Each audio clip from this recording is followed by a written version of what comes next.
வணக்கம் சென்னை, இது உங்க யஷ். அரசியல்ல இப்ப சும்மா லாவா குழம்பு கொதிக்குதுப்பா. ஒரு பக்கம் முதல்வர் ஸ்டாலின் கேள்வி மேல கேள்வி கேட்க, இன்னொரு பக்கம் நம்ம அண்ணாமலைஜி அல்டிமேட்டான பதிலடி கொடுத்திருக்காரு. Get ready for the verbal war. Scene சும்மா தீ பற்ற போகுது. Let's break it. இன்றைய டாப் சென்சேஷன். பிரதமர் மோடிக்கு முதல்வர் ஸ்டாலின் சில கேள்விகளை தட்டிவிட, அதற்கு அண்ணாமலைஜி கொடுத்த பதில் இப்போ சோஷியல் மீடியாவையே அதிர வைக்குது. Direct attack, no filters. The face off. பிரதமர் அவர்களே, தமிழகத்துக்கு என்ன செஞ்சீங்கன்னு முதல்வர் கேள்வி எழுப்ப, அதற்கு அண்ணாமலைஜி சார் சும்மா புலம்பாதீங்கன்னு ஸ்ட்ரைட்டா அட்டாக் பண்ணிட்டாரு. தி ஃபேக்ட்ஸ். மத்திய அரசு கொடுத்த நிதியை என்ன பண்ணீங்கன்னு முதல்ல சொல்லுங்கன்னு புள்ளி விவரத்தோட பொளந்து கட்டிட்டாரு அண்ணாமலை.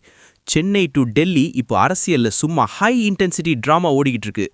தி இம்பேக்ட். அறிவாலயம் டு கமலாலயம் வரை இந்த புலம்பாதீங்க கமெண்ட் இப்போ ஒரு பெரிய புயலையே கிளப்பியிருக்கு.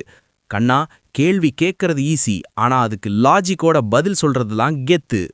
கேள்வி மேல கேள்வி கேட்டா மட்டும் போதாது நைனா, கேட்கிற கேள்விக்கு தகுந்த ஆதாரமும் இருக்கணும். அண்ணாமலைஜி வீசின அந்த ஒரு வார்த்தை இப்போ ஒட்டுமொட்ட அரசியலையே ஆட்டி பார்த்துக்கிட்டு இருக்கு. It's an open war boss. திமுகவோட அடுத்த மூவ் என்ன? இந்த வார்த்தை மோதல் 2026 தேர்தல்ல எந்த மாதிரி எதிரொலிக்கும்? எல்லா எக்ஸ்க்ளூசிவ் அன்கட் அப்டேட்ஸுக்கும் ஸ்டே டியூன் வித் பிராண்டி செய்திகள். நாங்க சொன்னா அது அட்டாமிக் ட்ரூத். இது பிராண்டி செய்திகளுக்காக உங்கள் யஷ். இனிமேதான் ஆட்டம் உச்சகட்டமா இருக்க போகுது. ஒரு விசில் போடுங்க பாஸ்.